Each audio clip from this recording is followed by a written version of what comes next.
Hello दोस्तों, कैसे हैं आप सब। तो आशा करते हैं आप सब अच्छे होंगे, मस्त होंगे, तैयारी अच्छे से चल रही होगी। ठीक है ना। तो आओ हम स्टार्ट करते हैं अपने नेक्स्ट लेक्चर में अगले टॉपिक को। आज हमें क्या पढ़ना था, प्रकाश का परावर्तन। हमने इसके पहले वाले लेक्चर में दर्पण सूत्र और आवर्धन, रेखीय आवर्धन के बारे में अच्छे तरीके से पढ़ के आए हुए थे और वहाँ पे हम हर कॉन्सेप्ट अपना क्या कर लिए थे, क्लियर कर लिए थे। आज हम रे ऑप्टिक्स में हमारा जो ये लेक्चर रहने वाला है, लेक्चर 7th है। इस लेक्चर में हम प्रकाश का अपवर्तन के बारे में अच्छे तरीके से अध्ययन करेंगे। ठीक है ना। हाँ, तो आप लोग नज़रें स्क्रीन पे बनाए रहिए और पेन, कापी, कलम, हर चीज़ जो भी है अपने साथ लेके बैठा करिए पढ़ाई करते समय, और साथ साथ नोट्स बनाते चला करिए। ठीक है, क्योंकि तुम्हारे हाथ का बनाया हुआ नोट्स सबसे अच्छा होता है। ठीक ना। एग्ज़ाम नज़दीक आ गया है। हमने बोला है कि आपको इस चैनल पे सब कुछ दिया जाएगा। आपको लास्ट दिसंबर मंथ से आपको मॉडल पेपर तैयारी करवाया जाएगा, important question, important revision, objective question, सब कुछ। ठीक है। और दूसरी बात, रविवार को रविवार को आप जो सुन रहे हो सत्य है दोस्तों, रविवार को हम लाइव आएंगे 7 बजे और कक्षा 10 की मैथ की 100 से 150 ऑप्शनल क्वेश्चन को लेके आएंगे जो बोर्ड एग्ज़ाम में पूछे गए हैं, और जो इस बार भी वही क्वेश्चन बोर्ड एग्ज़ाम में पूछे गए जाएंगे, क्योंकि हम ना बोर्ड से उस क्वेश्चन को उठा लाए हैं जो 2024 में आएगा। जी हो दोस्तों, आप में भी वही क्वेश्चंस देंगे जो 2024 में आएगा। बोर्ड एग्ज़ाम जो पेपर बनाएगा वो हमसे पूछ के बनाएगा, तुम परेशान मत रहो। वही चीज़ होगा इस बार जो हम कह रहे हैं। तो आओ स्टार्ट करते हैं। लाइट ऑफ रिफ्लेक्शन के बारे में क्या होता है, प्रकाश का परावर्तन। तो परिभाषा इसका स्क्रीन पे लिखा हुआ है, देख सकते हैं। जब प्रकाश किरण एक माध्यम से दूसरे माध्यम में प्रवेश करती है तो अपने पथ से क्या होती है, विचलित हो जाती है, और यही घटना प्रकाश का क्या कहलाता है, अपवर्तन कहलाता है। नॉर्मल वे में अगर हम बात करें कि सर ये क्या है, मतलब ये परिभाषा और कुछ क्या, तो सिंपल से बोलें कि तुम किसी भी वस्तु में अगर किसी भी माध्यम से पार करके किसी ऑब्जेक्ट को देख रहे हो तो वह किसकी घटना होती है, प्रकाश का अपवर्तन की घटना होती है। जैसे दोस्तों तुम बाल्टी में पानी रख दो और उस बाल्टी में एक सिक्का डाल दो, तो पानी में जब देखोगे तो तुम्हें सिक्का दिखाई देता है ऊपर उठते हुए, तो किसके कारण होता है, प्रकाश का अपवर्तन के कारण। अब ध्यान से समझो कि जब पानी क्या था, एक माध्यम था, उसके नीचे तुमने क्या डाला, एक वस्तु, ऑब्जेक्ट, मतलब सिक्का डाला, कॉइन डाला। अब तुम क्या करो, पानी को चीर करके देख रहे हो। पानी हो गया, इस बाल्टी हो गया, पानी में देख रहे हो, चीर करके देख रहे हो, सिक्का तुम्हें ऊपर की तरफ उठता हुआ दिखाई देगा। एक छड़ ले लो और एक बाल्टी में छड़ को सीधा रख दो, जब देखोगे तो छड़ तुम्हें हल्का बैंड दिखाई देगा, टेढ़ा दिखाई देगा। ठीक है ना। ये सब किसके कारण होता है, प्रकाश के अपवर्तन के कारण होता है। ठीक है। अगर हम आपको समझाएं नॉर्मल में, और तो ऐसे समझो, जैसे मान लो क्या है, ए है, ए मतलब एक लड़की है। ठीक, कौन लड़की हैं जानते हो, सीबीएसई वाली हैं, ये सीबीएसई वाली हैं दोनों। अब ये बाजार गई घूमने, कहाँ गई दोस्तों, बाजार गई घूमने। अब ये इसकी सहेली है, ये सीबीएसई वाली सहेली है। अब ये क्या खा रही है, गोलगप्पे खा रही है।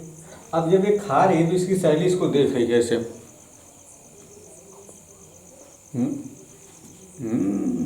गोलगप्पे खा रही है। जब गोलगप्पे खा रही है तो मतलब ये देखी कैसे, इसके बीच में भाई जो है ना, क्या है, माध्यम है। अब देख रही है, ये देखो चुड़ैल गोलगप्पे खा रही है, हमें नहीं खिला रही है, अकेले खा रही है, वे देख रही, बोल तो नहीं रही है। इसकी आँखें इस आँखें को जाकर के देख रही है कि ये गोलगप्पे खा रही है, हमें खिला नहीं रही है। अब क्या होगा, वे दोनों क्या हैं, चुड़ैल हैं। अब दोनों ये देख रहे हैं तो होगा क्या जानते हैं दोस्तों, अब इनके बीच में क्या अपवर्तन है, अपवर्तन के कारण इस जो है इसको देख रही है, अपनी सहेली को गोलगप्पे खाते हुए। अगर अपवर्तन नहीं होता तो ये देख नहीं पाती। क्या आपने सुना, अपवर्तन नहीं होता तो ये देख नहीं पाती। आपने बोला था सर परावर्तन से भी देखते हैं। हाँ दोस्तों, परावर्तन से हम कब देखते हैं, जब कोई प्रकाश की किरण किसी ऑब्जेक्ट पर पड़ती है वो ऑब्जेक्ट हमारे रेटिना पर रिफ्लेक्ट होता है लाइट, हम उसको देखने लगते हैं। हमने यहाँ पे माध्यम की बात किया है कि अगर बीच में कोई एक खड़ी है सीबीएसई वाली, एक खड़ी है, इसके बीच में माध्यम भर दिया। अब माध्यम जब भर दोगे बबुआ तो क्या होगा, जब माध्यम भर दोगे, माध्यम हो गया मान लो वायु है, माध्यम इसके एयर है, अब इसको चीर देगी, एयर वाले माध्यमों को चीर करके ए सीबीएसई वाली इसको देखेगी। जब देखेगी तो गोलगप्पे खा रही है, क्या खा रही है, गोलगप्पे। तो ये गोलगप्पे खाते हुए देख रही है उसको, ठीक है ना। अब गुस्सा तो आई होगा, हमें खिला नहीं रही है, समझ में आया नहीं आया। तो यही प्रकाश का अपवर्तन है, मतलब किसी भी वस्तु को अगर हम देख पाते हैं तो प्रकाश का अपवर्तन है।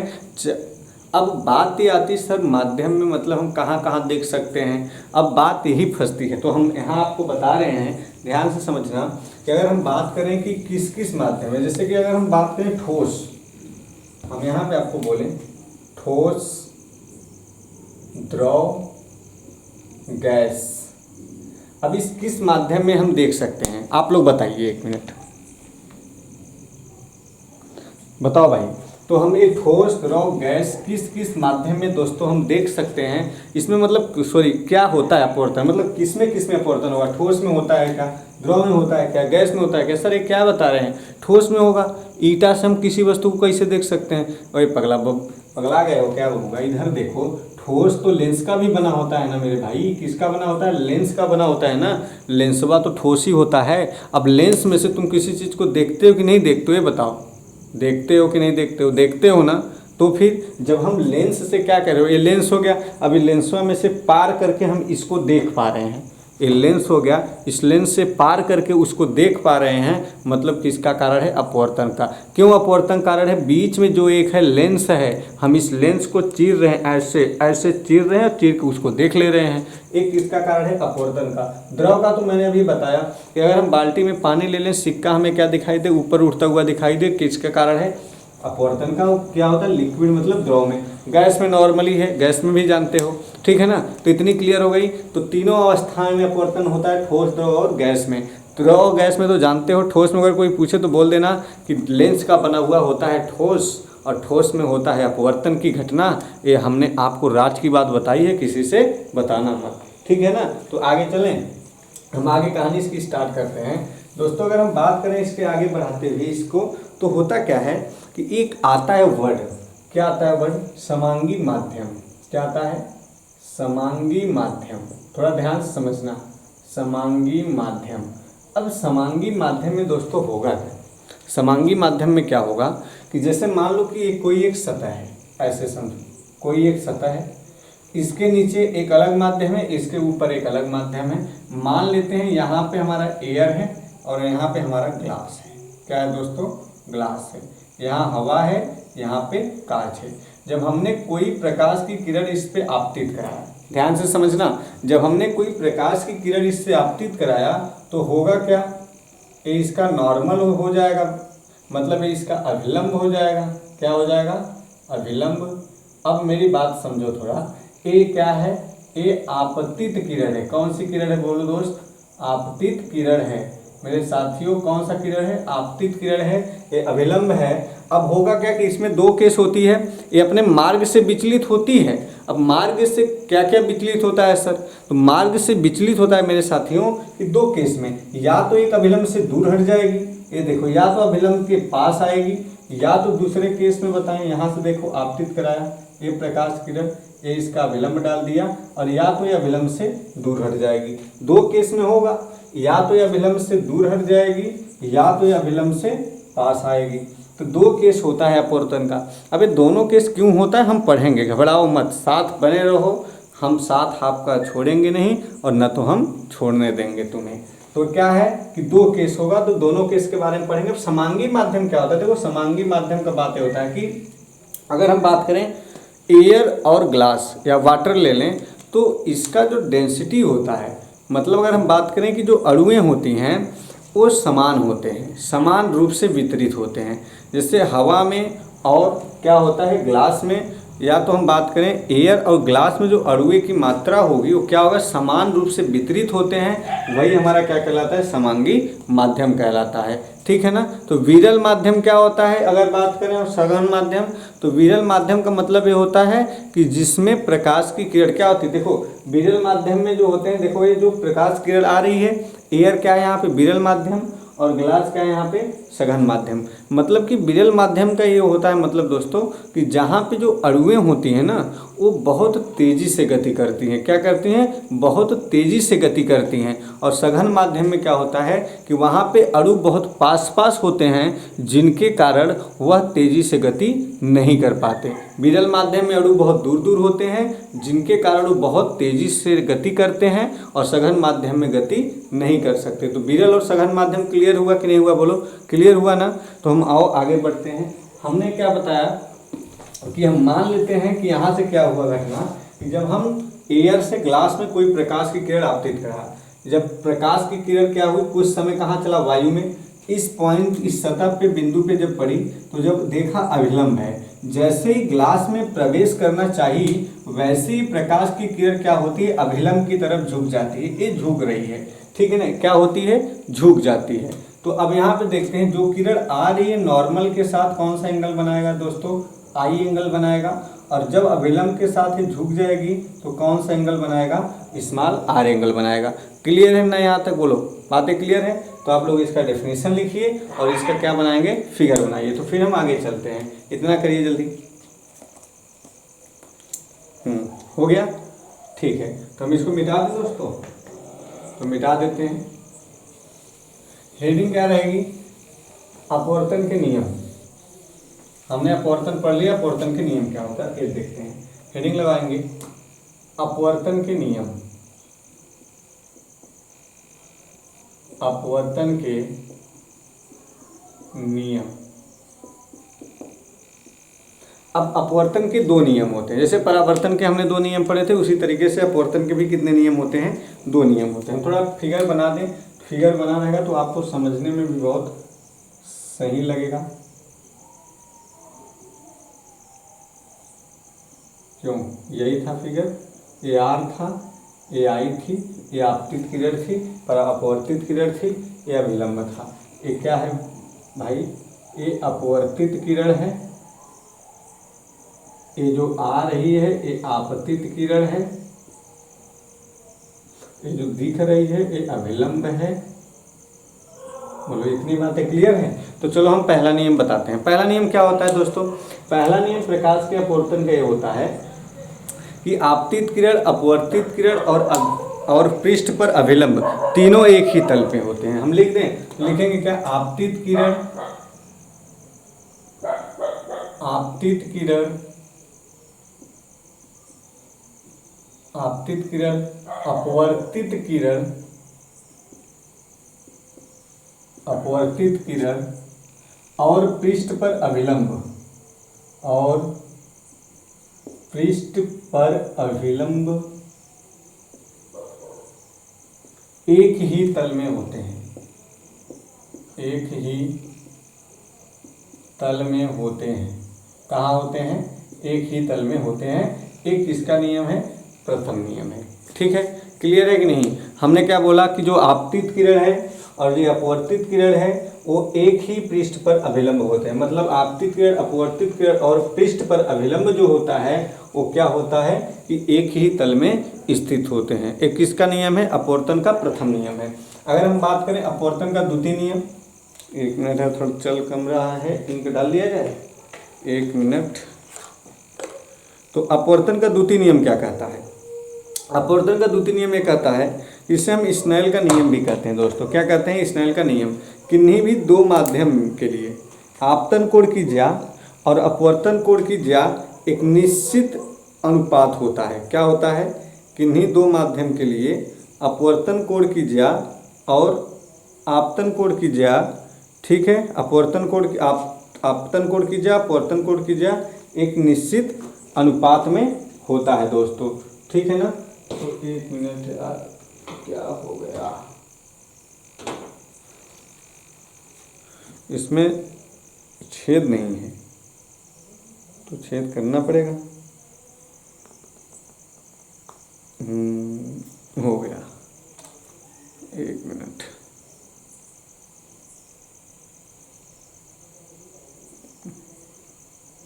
एक मिनट।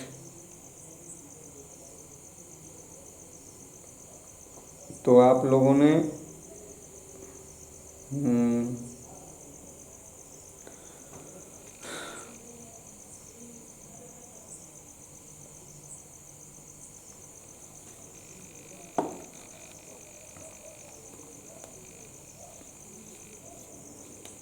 बस यही 1 मिनट दोस्तों, बस हो गया।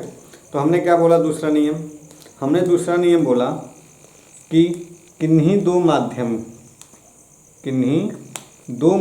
के लिए क्रियारिंग 1 मिनट, किन्हीं दो माध्यमों के लिए आपतन कोण की ज्या और अपवर्तन कोण की ज्या में एक निश्चित अनुपात होता है। क्या होता है? एक निश्चित अनुपात होता है। चलो तो आओ स्टार्ट करते हैं। दूसरा नियम क्या लिखोगे? दूसरा नियम क्या लिखोगे दोस्तों? हमने बोला कि किन्हीं दो माध्यमों के लिए, लिख दे रहे हैं, किन्हीं भी दो माध्यमों के लिए, हम कोई भी दो माध्यम ले लें, किन्हीं भी दो माध्यमों के लिए आपतन कोण की ज्या, माध्यमों के लिए आपतन कोण की ज्या, आपतन कोण की ज्या तथा अपवर्तन कोण की ज्या, तथा अपवर्तन कोण की ज्या एक निश्चित अनुपात होता है। क्या होता है मेरे साथियों? एक निश्चित अनुपात होता है। एक निश्चित अनुपात होता है मतलब कि नॉर्मल बात बोले, स्नेल ने क्या बोला? हम इसी को बोलते हैं क्या? स्नेल का नियम। क्या बोलते हैं दोस्तों? स्नेल का नियम। स्नेल का नियम, ठीक है ना, इसी को बोलते हैं। तो स्नेल ने बोला जो साइन आई होती है और जो साइन आर होता है, इन दोनों का जो अनुपात होता है ना दोस्तों, वह एक कांस्टेंट होता है। क्या होता है? कांस्टेंट मतलब नियत, मतलब नियतांक होता है, ऐसे बोल सकते हैं। वही स्नेल ने बताया कि किन्हीं दो माध्यमों के लिए, कोई भी दो माध्यम होगा, जैसे एक एयर था, एक एयर है और एक क्या है दोस्तों? एक ग्लास था मेरे साथियों। एक एयर है और एक क्या था? ग्लास था। तो जब एक माध्यम एयर हो गया, एक माध्यम ग्लास हो गया, एयर माध्यम की जो हमारी क्या है? आपतन कोण की ज्या है। हमने बोला आपतन कोण की ज्या, आपतन कोण की ज्या कहाँ पे होगा? एक माध्यम मतलब जो हमारा एयर होगा। और यहाँ पे क्या है दोस्तों? आर है, आर एक एंगल है, मतलब ये ग्लास में है, दूसरे माध्यम की ज्या है, मतलब अपवर्तन कोण की ज्या।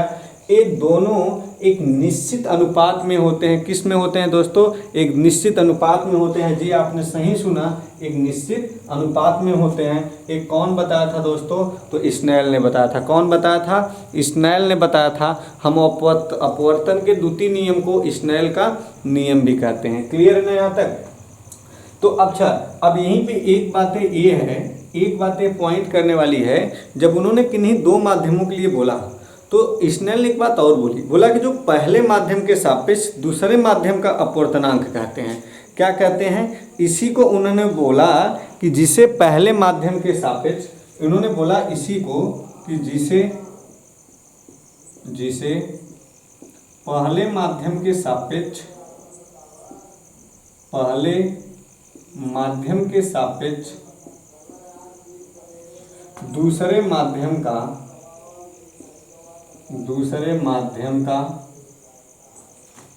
माध्यम का क्या कहते हैं दोस्तों? अपवर्तनांक कहते हैं। अपवर्तनांक कहते हैं। इतना क्लियर है कि नहीं बताओ? अपवर्तनांक कहते हैं। क्या कहते हैं? अपवर्तनांक। उन्होंने इसको बोल दिया कि म्यू इक्वल टू साइन आई बटे साइन आर। क्या बोला? म्यू इक्वल टू साइन आई बटे साइन आर। अपवर्तनांक को हम किससे प्रदर्शित करेंगे? म्यू से प्रदर्शित करेंगे। उन्होंने बोला mu equal to sine I upon sine R. ठीक है ना? तो आप लोग इसको नोट करिए, फिर हम आगे बढ़ते हैं।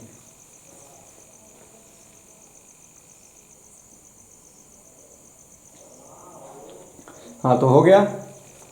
तो चलिए ठीक है, हम अपवर्तन पढ़ लिए इसके नियम। तो म्यू बराबर उन्होंने क्या बोला, साइन आई बटे साइन आर। तो अगर हम आगे चलते हैं, अब जो ये सर अपवर्तनांक क्या होता है, क्या होता है अपवर्तनांक? अपवर्तनांक कुछ नहीं है, नॉर्मल चीज़ हमने बोला यही होता है अपवर्तनांक। अगर हम किसी भी पहले माध्यम के सापेक्ष दूसरे माध्यम का अपवर्तनांक निकाल ली। अब अपवर्तनांक जो ये सर है ना, ये अपवर्तनांक होता है कितने प्रकार का होता है? तो दोस्तों यहाँ पे हेडिंग लगा लोगे अपवर्तनांक के प्रकार। क्या हेडिंग लगाएंगे? अपवर्तनांक के प्रकार। ठीक है, तो अपवर्तनांक दो प्रकार के होते हैं। कितने प्रकार के होते हैं? दो प्रकार के होते हैं। यहाँ पे हम हेडिंग लगा दे रहे हैं अपवर्तनांक के प्रकार। अपवर्तनांक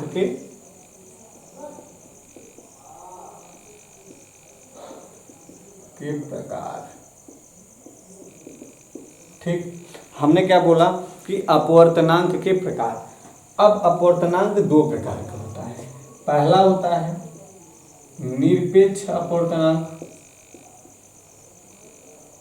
निरपेक्ष अपवर्तनांक। दूसरा होता है सापेक्ष अपवर्तनांक। दूसरा क्या होता है? सापेक्ष अपवर्तनांक। ध्यान समझना, पहला होता है निरपेक्ष अपवर्तनांक और दूसरा होता है सापेक्ष अपवर्तनांक। निरपेक्ष अपवर्तनांक क्या होता है? अगर हम बात करें तो वायु या निर्वात के सापेक्ष, सिंपल वे में क्या बोल सकते हैं? वायु या निर्वात के सापेक्ष।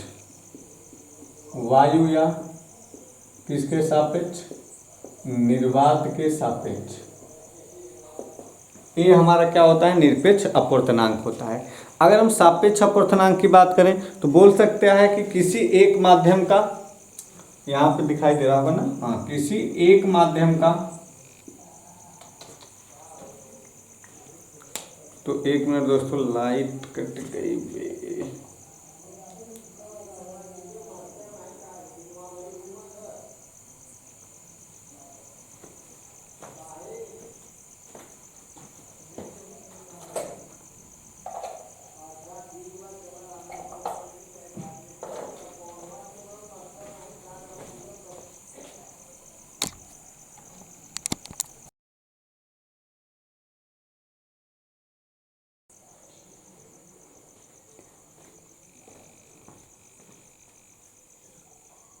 तो हाँ दोस्तों, हमने कहाँ तक बोला?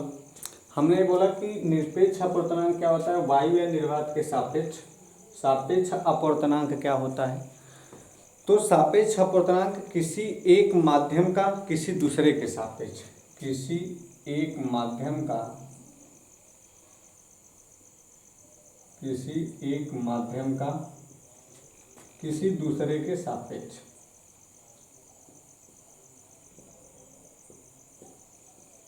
किसी दूसरे के सापेक्ष।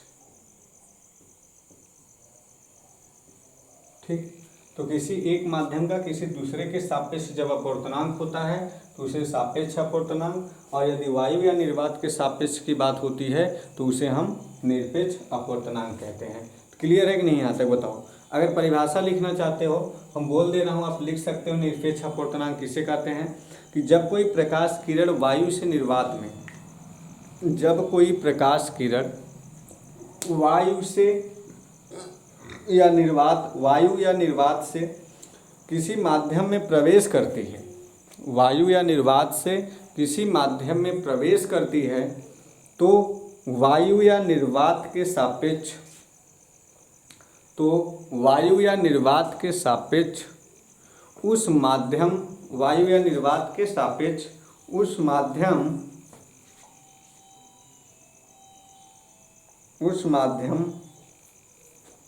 के अपवर्तनांक को निरपेक्ष अपवर्तनांक कहते हैं। क्या कहते हैं?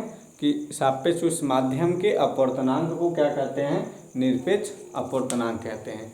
ठीक है, तो आप लोग सापेक्ष अपवर्तनांक के लिए क्या बोलोगे भाई?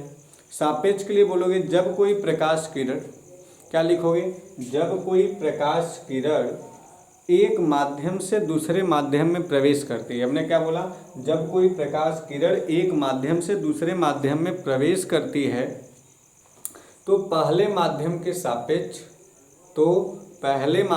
सापेक्ष दूसरे माध्यम के अपवर्तनांक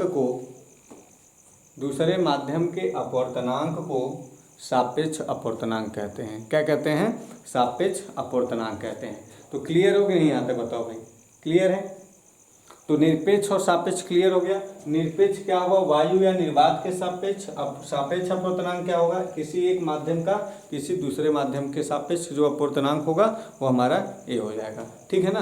तो अब हम दोस्तों ये चलते हैं, हमने जो जैसे अपवर्तन में पढ़ा कि जब प्रकाश की किरण एक माध्यम से आती है दूसरे में चली जाती है, पूरी जो घटनाएं पढ़ी। अब रीजन ये होता है कि रीजन मतलब कि सर क्यों अभिलंब की तरफ मुड़ जाती है, क्यों अभिलंब से दूर हट जाती है, ये बहुत बड़ी बात होती है। ठीक है ना? तो हम इसके बारे में ही पढ़ते हैं। तो हेडिंग क्या लगाओगे? अपवर्तन के कारण। क्या कारण होते हैं जो अपवर्तन के बारे में हम लोग पढ़ेंगे। ठीक है ना? तो हेडिंग क्या लगाओगे दोस्तों? अपवर्तन के कारण। हेडिंग क्या लगा लोगे? अपवर्तन के कारण। ठीक, तो अपवर्तन के कारण हेडिंग लगाओगे। अब अपवर्तन का कारण होता क्या है, थोड़ा हम अगर आपको फिगर बनाते हैं।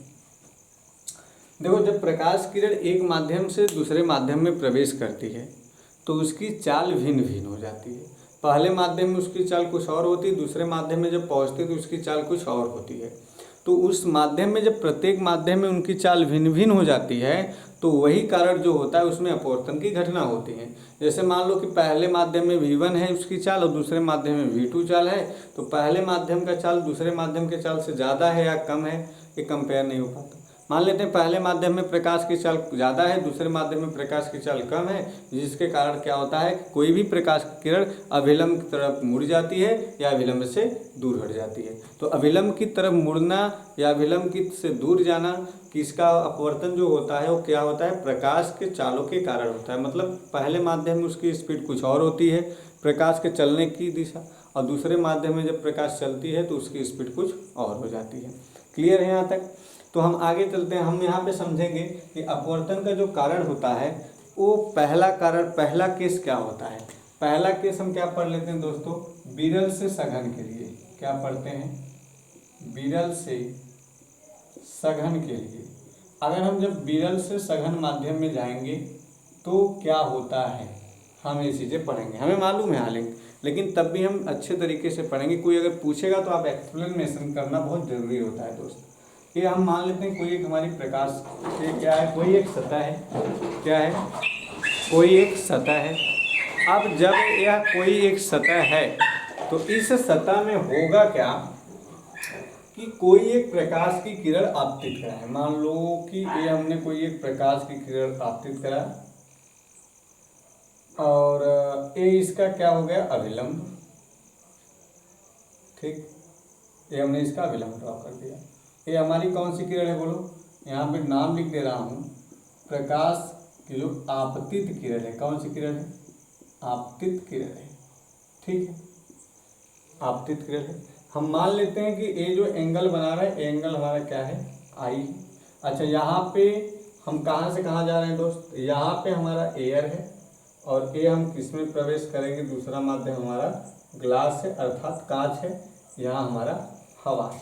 ठीक, मतलब हम ए से जी में जाएंगे। कहाँ जाएंगे? ए से जी में जाएंगे।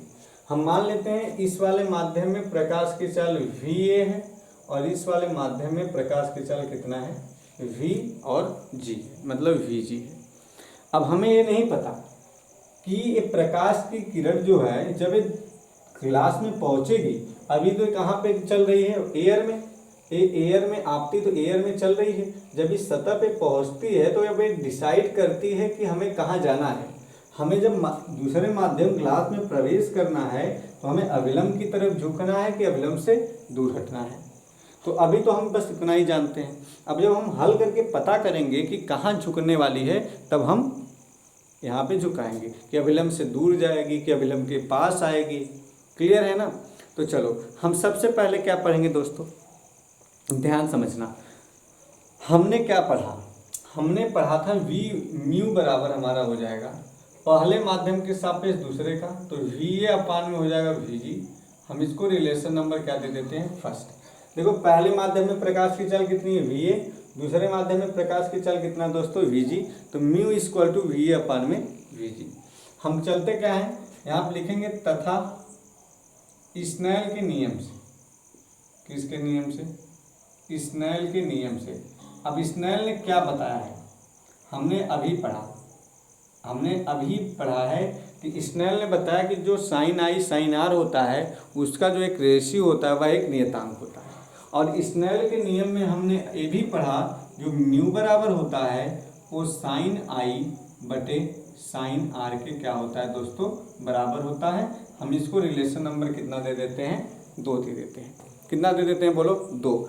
अब अगर हम समीकरण 1 व 2 से बात करें, किससे बात करें, समीकरण 1 व 2 से, तो दोनों का LHS बराबर है। यहाँ पर अगर हम लिखें समीकरण 1 व 2 से, तो दोनों का LHS बराबर है। जब दोनों का LHS बराबर है तो थोड़ा मेरी बातें ध्यान से समझना। साइन आई बटे साइन आर जो होगा वो वी अपान में Vg के बराबर होगा। मतलब वायु में प्रकाश की चाल और बटे ग्लास में प्रकाश की चाल के क्या होगा, बराबर होगा। लेकिन बट हमें मालूम है कि जो वायु में प्रकाश की चाल होती है वो कांच में प्रकाश की चाल से अधिक होती है। बोलो, इतना मालूम है कि नहीं। वायु में हमने क्या बोला, देखो वायु में जो अणु होती है ना बहुत दूर दूर होते हैं, तो उसमें जो प्रकाश की किरणें होती हैं बहुत तेजी से चलती हैं। और जो कांच होता है उसमें बहुत पास पास होती है उसकी डेंसिटी, तो उसमें क्या होता है कि बहुत स्लो चलती है। तो इसीलिए जो प्रकाश की चाल होती है वो वायु में ज़्यादा होती, किसकी अपेक्षा, ग्लास की अपेक्षा। तो जब ए ज़्यादा है तो आई भी ज़्यादा होगा। बोलो भाई, जब ए ज़्यादा है तो क्या होगा, आई भी ज़्यादा होगा। तो हम नॉर्मली लिख सकते हैं चूँकि इसके अनुसार तो साइन आई जो और साइन आर जो होगा, साइन आई जो होगा वो साइन आर से क्या होगा, ज़्यादा। तो हम इसको लिख सकते हैं अर्थात जो आई होगा वो आर से क्या होगा, ज़्यादा होगा। जब आई कोण आर से ज़्यादा है मतलब कि क्लियर हो गया सर कि जो एक प्रकाश की किरण होगी ये कहाँ पे झुकेगा, ये अभिलंब की तरफ झुक जाएगा। कहाँ झुकेगा बोलो, अभिलंब की तरफ झुक जाएगी। तो कैसे क्लियर हुआ, हमने यहाँ पे देखा जब पूरी प्रूफ की तो जो आई की वैल्यू थी वो आर की वैल्यू से क्या आया, कम आया। अर्थात ये क्लियर हो गया कि जब प्रकाश की किरण वायु में चलेगी उसके बाद जैसे ही प्रकाश की किरण सतह से बाद जब वो दूसरे माध्यम अर्थात ग्लास में प्रवेश करेगा तो वह अपने अभिलंब की तरफ झुक जाएगा, क्योंकि जो आई होता है उसका कोण आर के कोण से क्या होता है, बड़ा होता है। क्लियर है ना भाई। तो इतना आप स्क्रीनशॉट लीजिए, फिर हम आगे चलते हैं। जल्दी इसका स्क्रीनशॉट लीजिए, आगे चलते हैं। ले लिए, ठीक है। चलिए, तो अब दूसरे माध्यम में अगर हम बात करें, दूसरे स्थिति में, दूसरे में हम चलते हैं। विरल से सघन में गए हैं, अब हम सघन से विरल जाएंगे। इसको मिटा देते हैं, ये वाला। देखो, अगर आप एक समझ गए हैं ना दोस्त, तो दूसरा समझने में आपको कोई भी प्रॉब्लम नहीं होगा, ये हम बता रहे हैं। दूसरा क्या होगा, हम चलते हैं सघन से विरल में। सघन से विरल में,